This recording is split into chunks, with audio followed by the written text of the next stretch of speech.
Hello mga Lods, tuloy tayong mga Lods, dalawang magkaibigan uli na kwentuhan. So patungkol sa Bible kasi mayroon siyang nabasa at gusto niyang maunawaan.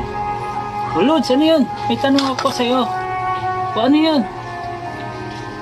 Bakit sinabi sa Bible doon sa Malakay chapter 3, ninakawan ninyo ako? Sagutin natin yan Lods. Kahit kunti lang alam natin, pero ipaunawa ko rin sa iyo yan. Yan yung Diyos galit sa mga magnanakaw, sa frequency. Ang reference naman yan ay Luke chapter 12 verse 1 hanggang verse 6. So ipaunawa ko sa iyo ng gusto yan.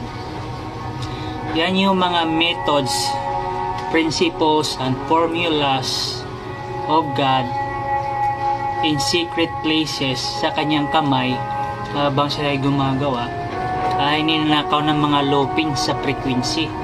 So ang reference naman yan ay Jeremiah chapter 23 verse 1 until verse 40, at saka Jeremiah chapter 14 verse 3, John 10:10, Isaiah 56 verse 11, and Zechariah chapter 11 verse 17, Romans chapter 1 verse 25, Hebrews chapter 10 verse 26-27, and 1 John chapter 2 verse 1 until verse 5, and Revelation chapter 21 verse 8.